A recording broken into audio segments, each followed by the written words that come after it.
Syukur itu selalu menambah ketenangan di dalam jiwa. Syukur itu bisa mengentaskan sebagian persoalan hidup yang kita rasakan.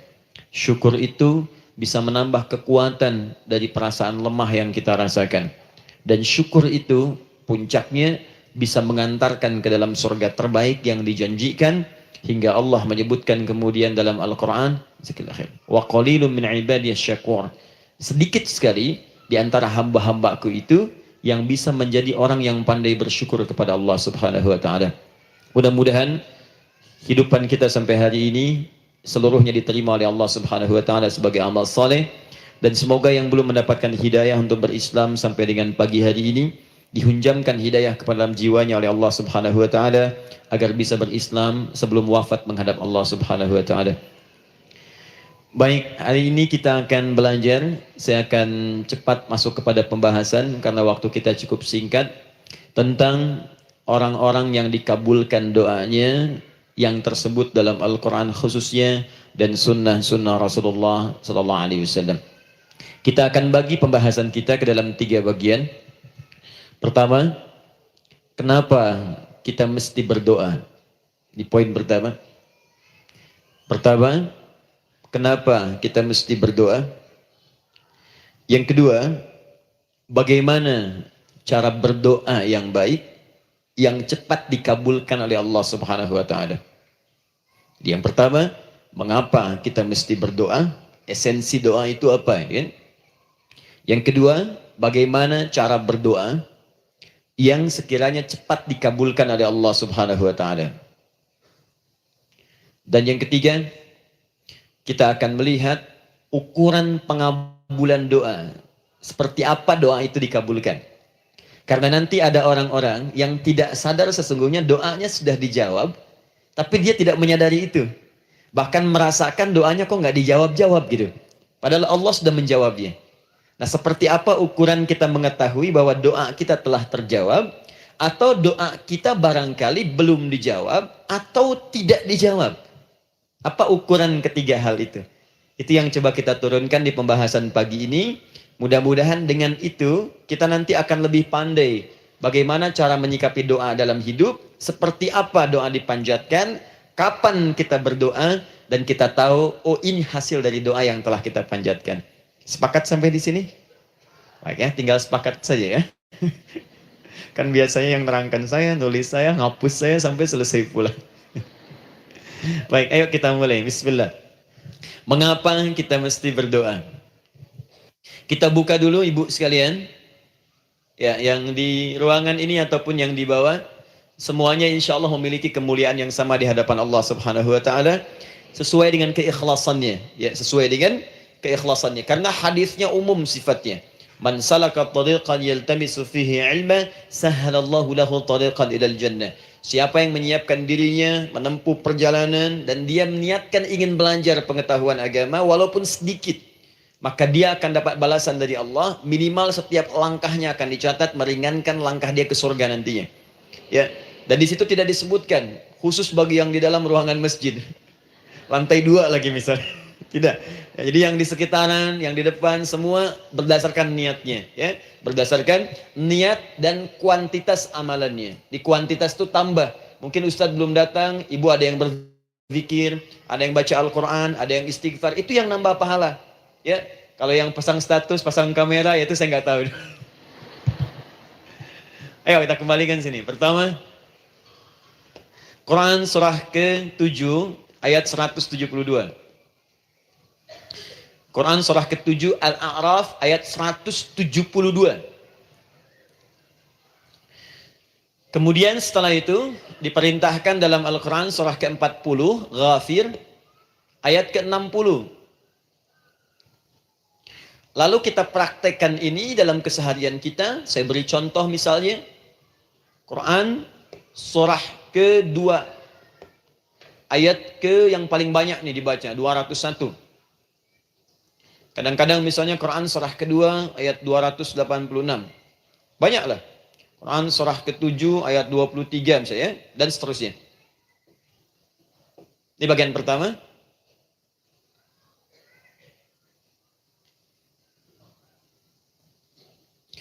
Bagian kedua, nanti kita akan belajar bagaimana cara berdoa yang baik yang dikabulkan. Kita ambil satu, Quran kedua, ayat 186. Kemudian yang kedua, kita ambil contoh Quran surah ke-17, ayat 110. Kemudian yang ketiga, kita ambil contoh yang paling dahsyat di Al-Quran surah ketiga, ayat 38 sampai 39. Ada yang belum berdoa sudah dikabulkan. Masya Allah. Ini ada di Quran misalnya surah ketiga, ayat 31. Nanti turunan amalannya misal di surah 51, ayat 15 sampai dengan 18. Saya bulati yang 18-nya. Bagian ketiganya nanti kita uraikan di bagian akhirnya. Baik, kita bisa mulai insyaallah. Baik, kita bagian pertama, mari kita mulai. Saya ingin berkisah sejenak dengan menyampaikan Quran surah ke-7 Al-A'raf ayat 172. Allah berfirman, A'udzubillahi minasyaitonirrajim, wa idz akhadha rabbuka min bani adama min zuhurihim dzurriyyatahum wa ashhadahum ala anfusihim alastu bi rabbikum qalu bala syahidna. Ada ayatnya? Baik ya, di Quran surah ke-7 Al-A'raf ayat 172. Wa idz akhadha rabbuka min bani Adam. Kata Allah, dan ingatlah, pahamilah, pelajarilah, dalamilah. Teman-teman sekalian, ingat kalimat idz itu, idz dalam Al-Quran, termasuk dalam bahasa Arab, itu bukan sekedar mengingat. Idz itu bisa mengandung arti memahami dengan dalam. Menganalisis. Ya, memaknai itu idz. Jadi bukan sekedar mengingat. Bukankah ibu kalau mengingat sesuatu berusaha mendalaminya? Ya, kalau nggak percaya saya tanya begini. Coba ibu ingat kemarin jam 5 sore ada di mana? Bukankah sekarang sedang mendalami sesuatu? Sedang mencari memori jam 5 sore kemarin ada di mana? Setelah itu dihimpun jadi sesuatu lalu disampaikan dengan terstruktur, dengan rapi. Oh, kemarin saya ada di sini, di sini, di sini, mengerjakan ini. Itu idz dalam bahasa Arab. Jadi kalau di Al-Quran ada kalimat idz, itu berarti bukan sekedar kita diminta mengingat, tapi juga merenung, mendalami, memahami dengan dalam. Paham insyaallah? Baik, sekarang perhatikan. Nanti kalau ibu baca Al-Quran, maksud saya, ibu bisa menerjemahkan sendiri. Dan memahami dengan baik. Ya, misal, kalimat idz pertama dalam Al-Quran, misal, ditemukan di Quran surah kedua ayat 30. Wa idz qala rabbuka lil malaikati inni ja'ilun fil ardi khalifah. Idz akan ditemukan. Nah, sekarang ayat tentang korelasinya dengan doa, kita buka Quran surah ke-7 tadi ayat 172. Wa idz akhadha rabbuk, dan pahami ya kata Allah, renungkan ya, maknai dengan dalam ketika Allah menyampaikan, membuat komitmen dengan semua anak cucu Adam tanpa kecuali. Semuanya. Ingat kalau ditemukan kalimat Bani Adam. Bani Adam disebutkan 7 kali dalam Al-Quran. Ya. Berapa kali? 7 kali. Kalimat Bani Adam. Bani Adam. Ini menunjuk pada semua keturunan anak cucu Adam sampai selesai kehidupan. Ya, dari Nabi Adam alaihissalam, kemudian pasangannya Sayyidah Hawa alaihissalam, kemudian keduanya mulai berumah tangga, melahirkan keturunan. Diabadikan di Al-Quran surah keempat. Ya, surah Ibu, ayat yang pertama. Ya ayyuhan nasu taqu rabbakumul ladzi khalaqakum min nafsin wahidah wa khalaqa minha zawjaha. Di situ kemudian ada Adam, zaujaha Hawa, ya. Wa batha minhuma rijalan katsiran wa nisaa. Dari situ turun keturunan laki-laki perempuan, laki-laki perempuan. Nanti menyebar, Bu, ya, menyebar. Ada yang ke Chicago, ada yang di Chicago, ada yang di Singaparna, ada yang di Singapura. Semua nyebar. Ya, di Sunda, dari Jawa sampai ke Sumatera, sampai Indonesia, sampai Nusantara, sampai Asia, Eropa, sedunia. Nanti penyebarannya disebutkan di Quran surah ke-49 ayat ke-13.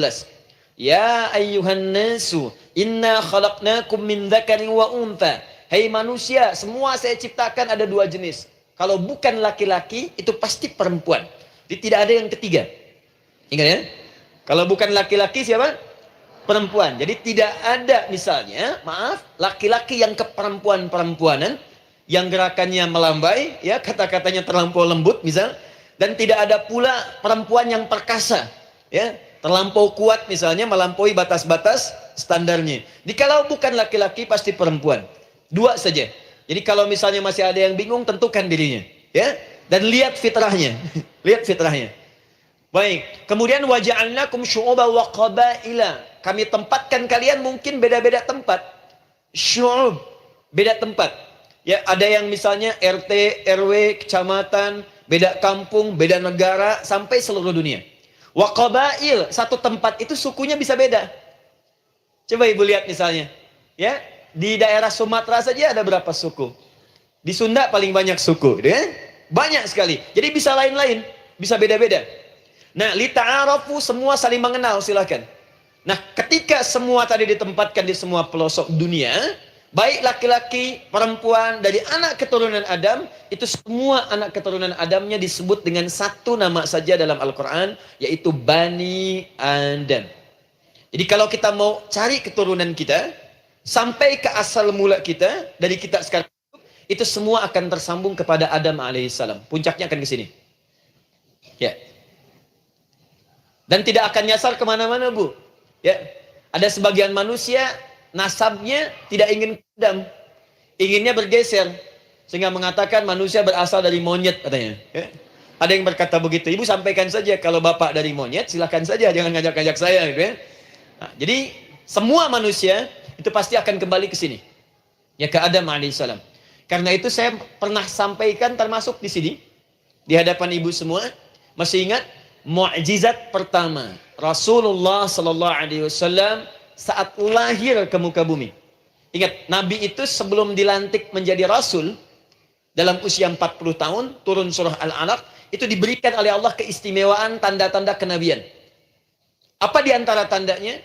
Allah perjelas nasab keturunannya sampai Nabi Adam, padahal lahirnya itu ayahnya sudah wafat.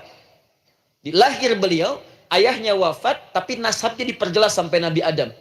Sehingga jelas, orang tidak bisa menyoal. Ini orang nggak jelas nih, ya. Kan suka ada begitu, Bu, ya. Tiba-tiba datang menerangkan sesuatu. Siapa itu? Itu nggak jelas. Bahkan sekarang sering muncul statement, siapa sih Ustadz itu? Itu Ustadz nggak jelas. Ya. Nabi nggak bisa disoal, karena semuanya jelas. Nasabnya jelas, keturunannya jelas, kemuliaannya jelas, ilmunya jelas. Jadi kalau orang mau menyoal nggak punya peluang. Siapa kamu Muhammad? Saya jelas keturunannya.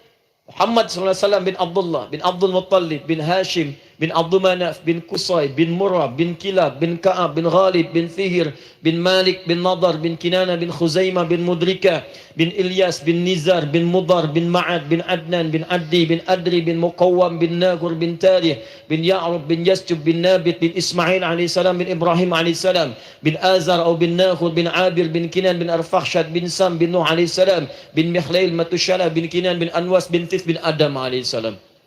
Coba ulangi. Jelas. Jelas. Jadi orang nggak bisa nyoal, itu mukjizat, ya. Keistimewaan pertama sebelum Allah kemudian angkat menjadi Nabi dan Rasul di usia 40 tahun. Jadi kalau ibu ditanya, kamu jelas nggak? Jelas. Apa binnya? Bin Bani Adam. Itu bocoran dari Al-Quran. Ya, kalau ditanya keturunan siapa kamu? Adam. Tahu dari mana? Allah yang nyampaikan langsung. Apa kata Allah? Bani Adam. Jelas, ya? Baik. Jadi ini kembali kepada Adam alaihissalam. Nah, semua anak cucu Adam yang saya garis bawahi, sejak mulai terlahir itu sudah ada komitmen dari Allah dengan anak cucu Adam ini sebelum terlahir ke dunia. Sejak dalam kandungan. Jadi kalau ibu belajar hadis, misal dulu saya pernah amanahkan kalau ibu mau belajar dasar-dasar, cari kitabnya Imam An-Nawawi yang Al-Arba'in An-Nawawiyah, 42 hadis. Hadis keempat, ya paling kiri sebelah atas di kitabnya, dari Abdullah bin Mas'ud radhiyallahu taala anhu, ya. Qala Nabi sallallahu alaihi wasallam bahwa shadiqul masduq. Nabi SAW pernah menyampaikan sedangkan beliau orang benar dan dibenarkan. Kapan perjanjian ini dibuat? Dalam usia kandungan 4 bulan. Dalam kandungan. Inna ahadakum yujma'u fi batni ummihi. Setiap kalian yang akan terlahir dari anak cucu Adam. Kecuali Adam, Bu, ya. Ingat, kecuali Adam, kecuali Hawa. Karena ini asal mula manusia keduanya.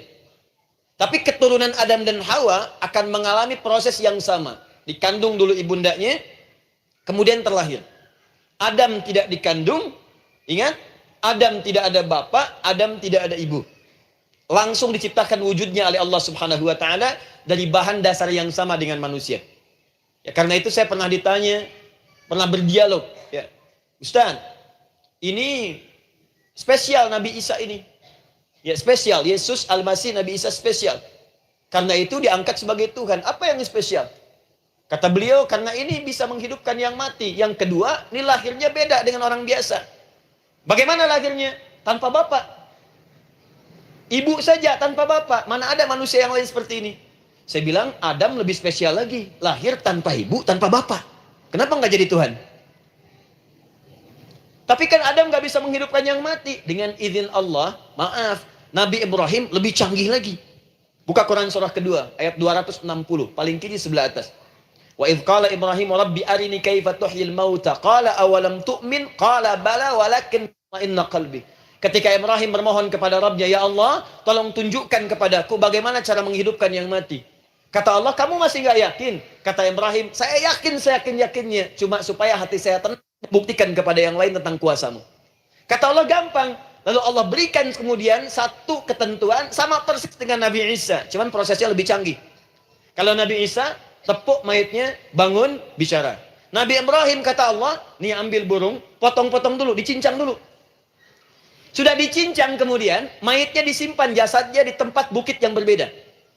Kalau sekarang potong burung, simpan di bukit satu, jasad yang kedua simpan di bukit B. Kepalanya simpan di bukit A, ekornya simpan di bukit B, badannya simpan di bukit C. Panggil dengan nama Allah. Thummat uhunna ya'tina kasa'ya. Panggil, bismillah, dengan nama Allah, hidup, hidup. Sama persis dengan Nabi Isa. Dengan nama Allah, biidnillah, hidup, hidup. Nabi Ibrahim, biidnillah, dengan nama Allah, hidup, hidup. Menyatu semuanya, jadi satu. Psst. Kalau Nabi Isa, kemudian ada yang menduga sebagai Tuhan, kenapa Nabi Ibrahim tidak angkat jadi Tuhan? Paham ya? Nah, ini menunjukkan bahwa ada pola pemikiran yang harus dikembalikan supaya benar cara memahaminya. Jelas sampai sini? Maaf, saya sedikit agak lompat ya. Saya kembalikan kemudian, perhatikan sini. Inna ahadakum yujma'u fi batni ummihi. Karena itu, semua anak cucu Adam, beda dengan Adam, akan proses lahirnya dikandung dulu di perut ibundanya. Fokus baik-baik. Arba'ina yauman nutfah, 40 hari pertama baru kemudian proses antara spermatozoa dengan ovum berproses. Tsumma yakunu mithla dzalika, kemudian alaqah. 40 hari yang kedua jadi alaqah, zigot yang menempel di dinding rahim. Tsumma yakunu mithla dzalika mudghah. 40 hari ketiga berbentuk mudghah, sudah mulai berbentuk daging sekeratan, ada bentuknya. Dan usianya sudah 4 bulan, 40 hari ketiga, 120 hari. 120 hari. Thumma yursalu ilaihil malak. Kemudian diutuslah malaikat. Fayanfukhu fihi ruh. Maka ditiupkan roh ke dalamnya. Jadi ingat, kalau di antara sini, di antara kita, ada ibu misalnya, yang tengah hamil, tengah mengandung, ingat baik-baik, atau keluarganya, kerabatnya, usia 4 bulan itu, roh sudah ditiupkan. Di kandungan sudah ada rohnya. Hati-hati ya. Berapa bulan? 4 bulan. Karena itu nanti ada ayat dalam Al-Quran, Quran surah ke-7 ayat 189. Di posisi ini harus banyak berdoa dan beramal soleh. Ingat ya, berdoa, beramal soleh. Minimal minta kepada Allah. Da'awallaha rabbahuma la in ataitana shaliha lanakunanna minasyakirin. Minta banyak kepada Allah, ya Allah jadikan anak saya anak yang soleh, jadikan anak saya anak yang soleh. Dari usia itu 4 bulan sampai ke atas menjelang lahir. Nanti diiringi oleh amal soleh kedua orang tuanya. Ini sudah penelitian dokter muslim, khususnya di Asia Tenggara. Saya diskusi dengan seorang dokter muslim, ternyata ada korelasi amal soleh yang dikerjakan kedua orang tua, ayah dan bunda, atau calon ayah dan bunda, kepada anak yang sedang dikandung, yang belum dilahirkan. Jadi kalau orang tuanya rajin baca Al-Quran, itu berpengaruh ke anak, Bu. Dan penelitian terkini, itu mempercepat anak itu menjadi seorang penghafal Quran ketika lahir. Ya, pernah satu kali dibacakan Al-Quran, posisi janin itu berubah. Seperti sujud gitu. Itu penelitian sudah di MRI waktu itu dilihat ya, kelihatan. Jadi ada korelasi antara kesolehan orang tua dengan kesolehan anak yang sedang dikandung. Hati-hati ya. Tapi yang penting diketahui adalah dalam usia kandungan 4 bulan itu disebutkanlah isyarat di Quran surah ke-7 ayat 172 terjadi perjanjian komitmen dengan Allah Subhanahu wa taala. Apa perjanjiannya? Wa idh akhadha rabbuka min bani Adam min zuhurihim dzurriyyatahum wa ashhadahum ala anfusihim. Lihat perjanjiannya, saya fokus di kalimat ini, alastu bi rabbikum. Rabb. Apakah engkau akan berkomitmen saat ini? Bersaksi? Karena kalimatnya bersaksi. Wa ashhadahum, dan mereka bersyahadat, bersaksi, komitmen. Di komitmennya menggunakan kata syahadat di sini. Karena itu nanti setiap bayi yang sudah terlahir dari rahim ibu manapun itu berada dalam keadaan suci karena sudah bersyahadat dalam perut ibundanya. Masih ingat hadis ini? Kullu mauludin yuladu 'alal fitrah. Setiap yang terlahir dari rahim perempuan manapun itu membawa fitrah. Apa di antara fitrah yang dimaksudkan itu? Fitrah keislaman, fitrah mengakui Allah sebagai Tuhan. Itu nanti ada di Quran surah ke-30 ayat ke-30, paling kanan sebelah atas. Quran surah 30 ayat 30.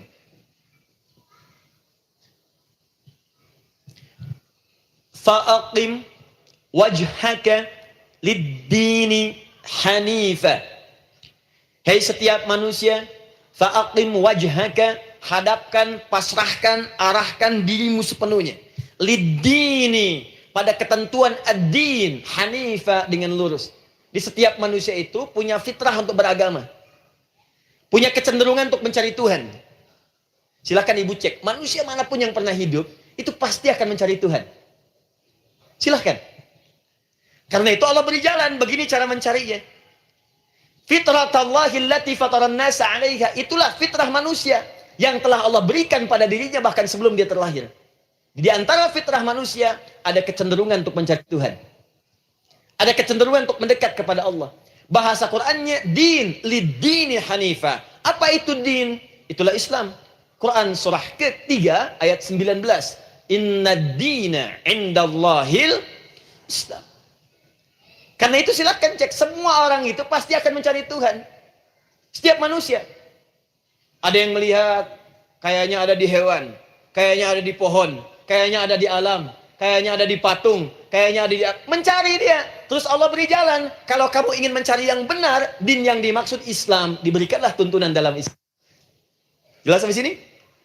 Baik. Karena itulah kemudian, setiap bayi yang terlahir itu disebut oleh Nabi dia suci, dia bersih, karena telah membawa risalah Islam dalam dirinya. Hanya sayang nanti, fa'abawahu yuhawidanihi, au yunassaranihi, au yumajjisanihi. Lingkungan nanti akan merubah dia keluar dari fitrahnya. Bisa dipengaruhi, tiba-tiba berubah misalnya keyakinan. Bisa karena kejadian tertentu, dia jauh dari Allah Subhanahu wa taala. Dia muslim, cuman karena kondisi tertentu, pekerjaan menjauhkan dia dari Allah, lupa sholat. Telenovela menjauhkan dia dari Al-Quran. WhatsApp, Facebook, media sosial melupakan dia dari ibadah. Coba ibu, kalau online setiap hari berapa kali dengan media sosial? Ganti status. Online dengan Allah berapa kali dalam sehari? Coba hitung. Online dengan Allah yang paling maksimal kan sholat fardu 5 kali. Kalau 1 kali 5 menit kali 5 cuma 25 menit. 25 menit online dengan Allah. Berapa menit online dengan media sosial yang tidak nyata? Dan cita-cita masuk surga. Ayo sini. Saya belum selesai. Jadi yang pertama, dalam perjanjian 4 bulan ini, pertama ada komitmen bersyahadat menuhankan Allah. Tapi yang kedua, ini yang dahsyat. Perhatikan kalimatnya, fokus. saat Allah memperkenalkan dirinya dalam kandungan kita usia 4 bulan itu, dengan nama apa Allah memperkenalkan dirinya? Coba lihat ayatnya. Alastu bi rabbikum, dengan nama Rabb, Rabb. Wa idh akhadha rabbuka, Rabb, min bani Adama dzurriyyatahum, awas, wa ashhadahum ala anfusihim. Alastu bi rabbikum, dengan nama Rabb. Rabb. Nah, ibu sekalian, kata Rabb ini itu berasal dari kata ar-rububiyah. Ar-rububiyah yang berarti sifat merawat, memberikan semua kebutuhan. Saya ulang ya. Merawat, memberikan semua kebutuhan. Sudah? Menyayangi, memaafkan, mengasihi, mengampuni. Masya Allah. Merawat, memenuhi sebuah kebutuhan, menyayangi, memaafkan, mengampuni. Jadi semua hal yang terkait dengan perhatian ada pada kalimat Rabb. Sifatnya disebut dengan rububiyah. Zat yang memperhatikannya disebut dengan Rabb namanya. Rabbun. Baik. Pelan-pelan. Seakan-akan Allah ingin berkata begini. Hei, engkau buat perjanjian dengan saya sekarang. Engkau bersaksi, saya sebagai Tuhan, siap bersaksi, menuhankan saya. Nanti ketika kamu lahir, apapun yang kamu butuhkan dalam kehidupan, aku akan berikan. Kamu akan saya rawat. Kalau sakit, kamu saya sembuhkan. Minta sesuatu yang kamu butuhkan, saya akan berikan. Kamu butuh sesuatu, saya akan hadir. Kamu salah minta maaf, saya maafkan. Kamu dosa minta ampun istighfar, saya ampuni. Kamu ingin sesuatu yang lebih baik, saya berikan. Pokoknya semua yang kamu inginkan selama engkau butuhkan yang itu baik, aku berikan. Kira-kira, maaf Bu ya, maaf sekali. Kalau ada yang nawarkan pada ibu, mau nggak ikut saya? Nanti sebuah kebutuhannya saya berikan. Kalau sakit, saya berikan jaminan kesembuhannya. Kalau butuh sesuatu, saya berikan. Kalau ingin ini itu selama butuh, saya sampaikan. Kira-kira, ibu nolak atau ikut? Baik. Ikutnya mikir dulu atau tidak? Tidak. Jangankan yang tinggi-tinggi Bu ya. Suami aja nawarkan. Mah, mau nggak ikut papa? Papa nanti kasih handphone S10.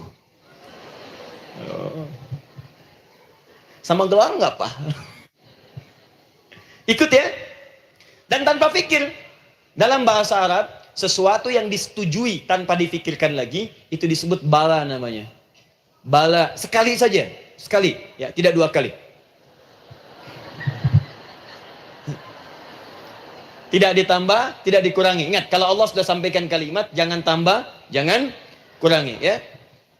Bala, tidak ditambah nga, tidak disebutkan 2 kali. Bala. Ya. Bala itu artinya siap. Ya. Tanpa pikir. Karena memang nggak ada yang dipikirkan lagi. Apa yang mau dipikirkan? Semua kebutuhan dikasih. Semua keinginan dikabulkan sepanjang baik. Kalau sakit ada jaminan disembuhkan. Dikasihi, disayangi, salah dimaafkan. Ya, kalau dosa diampuni. Apalagi yang kurang, nggak ada aib, nggak ada yang kurang, sempurna semua. Kita katakan bala tanpa pikir. Karena itu, perhatikan. Setiap kita kemudian, ibu sekalian, datang terlahir ke bumi. Datang terlahir ke bumi, mengalami kehidupan, fitrah kita setiap mendapatkan kebutuhan, kita akan menyebut nama Allah Subhanahu wa taala dengan nama yang telah dijanjikan itu. Silakan ibu cek. Bukankah ibu ketika ada kesulitan memohon kepadanya? Ya Allah, tolong sembuhkan ya Allah. Ya Allah, lancarkan ya Allah. Ya Allah, sukseskan suami saya. Ya Allah, tenangkan kehidupan rumah tangga kami. Ya Allah, anugerahkan solusi. Ya Allah, sembuhkan ibu saya. Semua minta kan? Dan dahsyatnya, ketika ibu memohon kepada Allah itu, ibu gunakan kalimat yang telah disepakati ketika Allah sampaikan kepada kita. Rabb, Rabb, Rabb. Perhatikan, kalau ibu berdoa, doa apa paling favorit?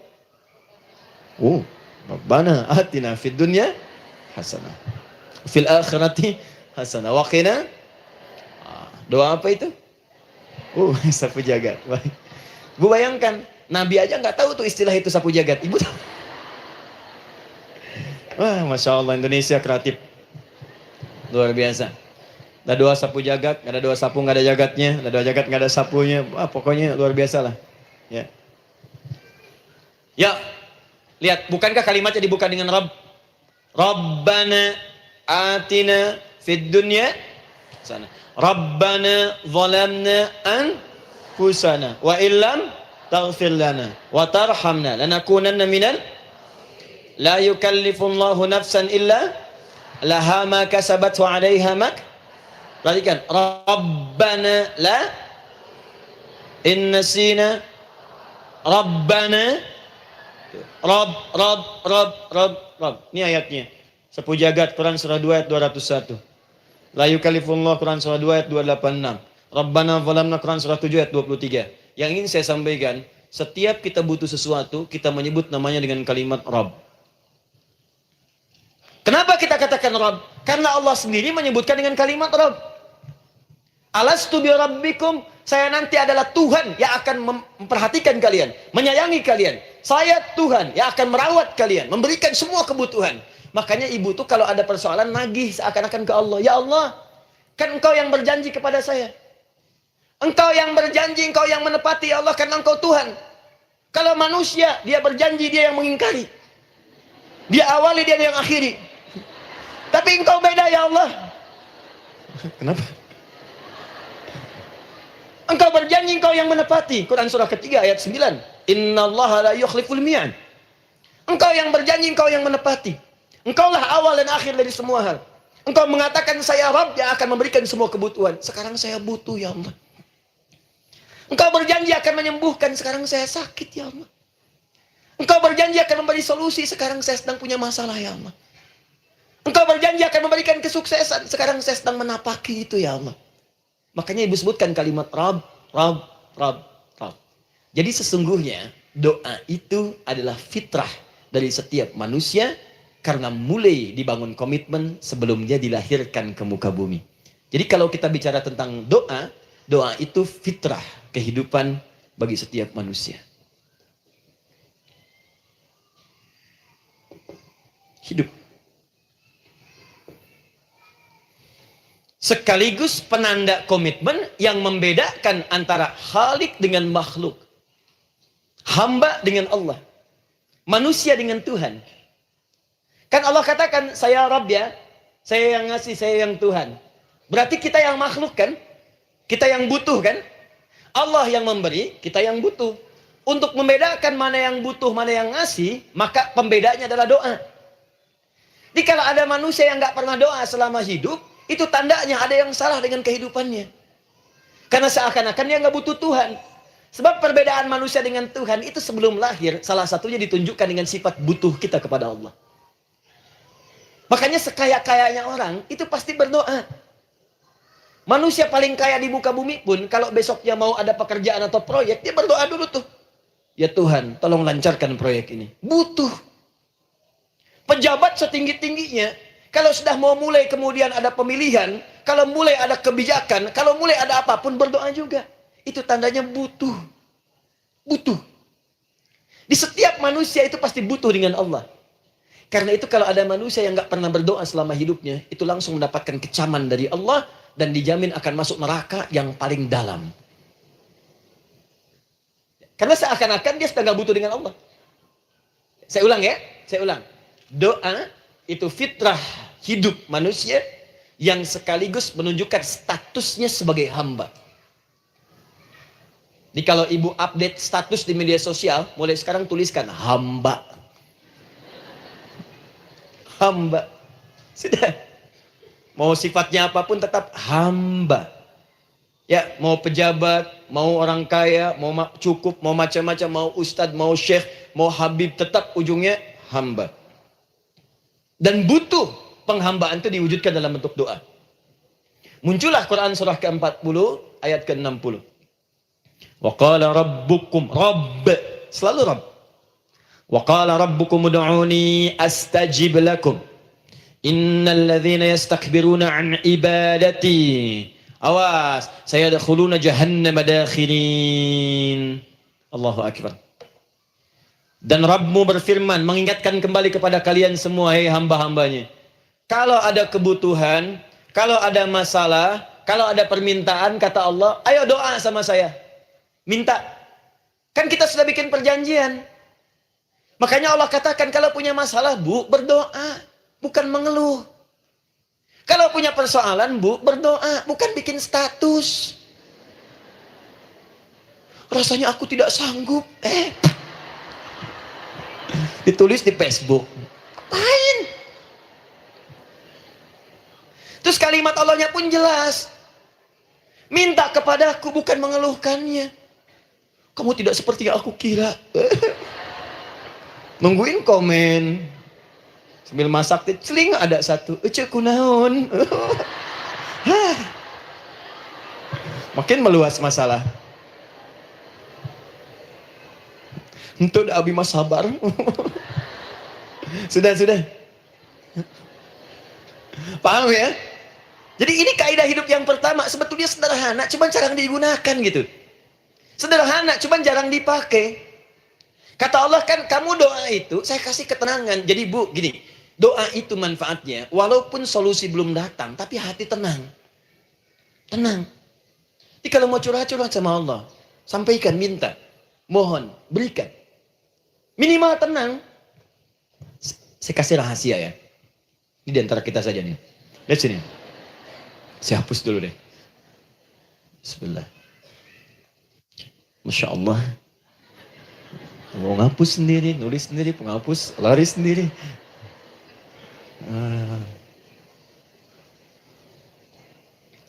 Bismillah. Oh ini ada dua ya. Sini. Baik. Buka Quran surat 7 ayat 205. Quran surat 7 ayat 205. Doa itu disebut zikir di ayat itu.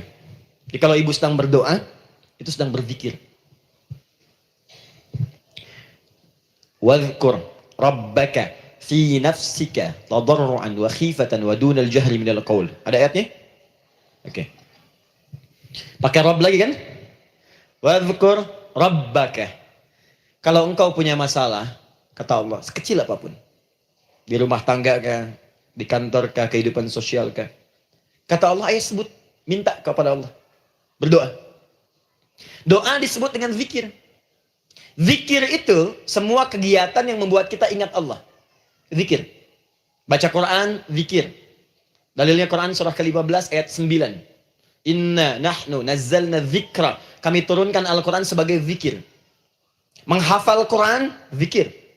Quran surah 54 ayat 17, ayat 22, ayat 32. Al-Quran lidzikri. Kami akan mudahkan Al-Quran untuk diingat, dihafalkan. Zikir, sebagai zikir kepada Allah. Ibu selepas sholat, baca subhanallah, alhamdulillah, Allahu Akbar, zikir. Quran surah keempat, ayat 103. فَإِذَا قَضَيْتُمُ الصَّلَاةَ فَاذْكُرُوا اللَّهِ. Maka jika anda telah tuntas mengerjakan sholat, segera berzikir kepada Allah. Sholat sendiri, zikir. Quran surah ke-20, ayat ke-14. Innani anallahu la ilaha illa ana fa'budni wa aqimis salata lidzikri. Saya Allah, kata Allah. Tidak ada Tuhan selain saya. Sembah saya. Bagaimana menyembah Allah? Tunaikan salat sebagai zikir kepada Allah. Zikir. Di zikir, semua amalan yang mendekatkan kita dengan Allah. Doa, itu satu dari bagian zikir. Tapi tahukah ibu fungsi zikir yang paling utama itu apa? Quran surah 13 ayat ke-28. Ala bidzikrillahi tatmainnul qulub. Yakinkan pada dirimu, kalau zikirmu benar kepada Allah, maka dia akan berdampak kepada hati menjadi lebih tenang. Zikir itu, manfaat pertamanya, membuat hati tenang, Bu. Tadi saya contohkan. Baca Al-Quran, zikir kan? Jadi kalau ibu sedang tidak tenang, sedang gelisah, ada masalah, daripada mengeluh sana sini, wudu, Bu, wudu. Ambil mushaf. Baca. Saat baca itu mungkin solusi belum datang, tapi hati itu lebih tenang. Kaitan dengan bahasan kita, doa, minta. Doa. Jadi kalau orang punya masalah itu kalau berdoa, walaupun solusinya belum datang, Walaupun kemudian jawabannya belum tiba, minimal hati ibu tuh tenang. Ini dia.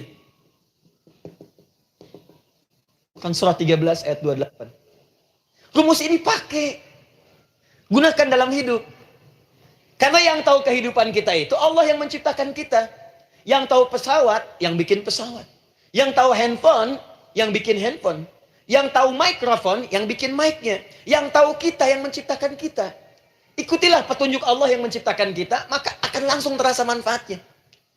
Ibu tidak percaya, silahkan lakukan. Rasakan bedanya, bedakan rasanya, dan pasti akan terasa bedanya. Akan lain. Tuh.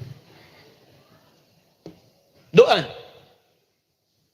Tapi ingat yang paling penting kata Allah, doa itu bukan sekedar penting permohonannya, tapi menunjukkan status kita sebagai hamba di hadapan Allah Subhanahu wa taala. Jadi kalau ada orang selama hidup tidak pernah berdoa, artinya dia mengingkari status dia sebagai hamba di hadapan Allah Subhanahu wa taala.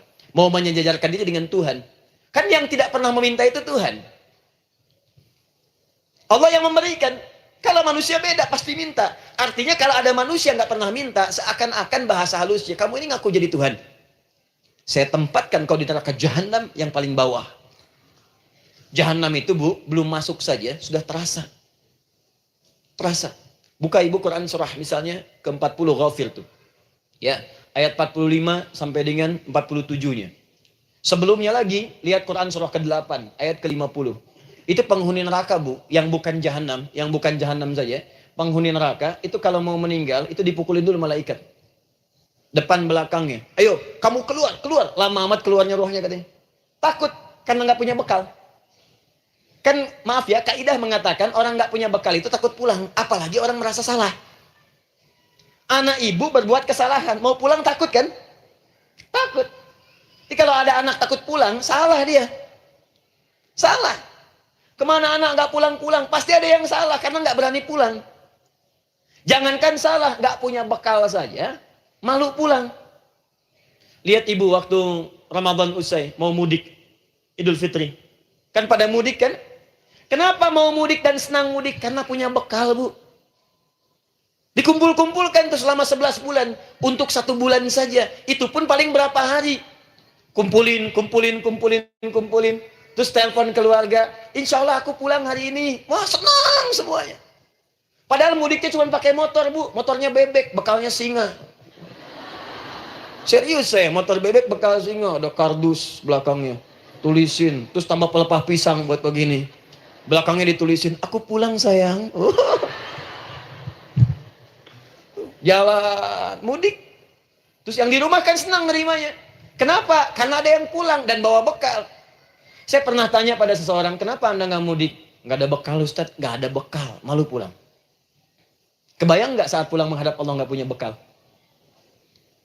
Malu pulang, apalagi punya banyak salah. Jadi nggak mau keluar rohnya. Malaikatnya geram, dipukulin sama malaikat. Pukul depannya, pukul depan. Kamu ini cepat keluar. Keluar. Malu pulang. Tapi kalau punya bekal enak. Dan yang nyambut langsung malaikat. Bahkan nanti ada satu amalan saat dikerjakan. Itu orang ini sudah masuk surga. Tapi semua malaikat di semua pintu surga yang 8 itu datang mengunjungi dia mengucapkan selamat. Itu ada di Quran surah 13 ayat 24. Salamun alaikum bima sabartum fa ni'ma uqbaddar. Selamat ya saat di dunia sabar mencari bekal dan ini bekal terbaik yang kamu dapatkan, silahkan nikmati surga yang kamu rindukan itu. Ini nikmatnya tempat yang pernah nanti kamu kunjungi. Dan tinggal abadi di situ. Yang nyambut malaikat. Bayangkan semua malaikat Bu, semua malaikat dari pintu surga datang nyambut dia. Wah, Masya Allah, ada malaikat Jibril, Israfil, malaikat maut. Maaf ya, dicabut kemarin. Biasa, selamat. Dunia aja kalau ada yang nyambut senang kan? Rumah dicet, datang, sambut depan rumah, semua hidangan ada, Masya Allah. Bahkan yang tidak ada jadi ada. Luarnya kongwan, dalamnya rangginang gitu kan. Wah, muncul semua. Paham ya? Jadi ini bagian pertama. Jadi kita katakan kenapa manusia mesti berdoa. Jawabannya karena manusia itu hamba. Dan doa itu adalah fitrah bagian dari kehidupan.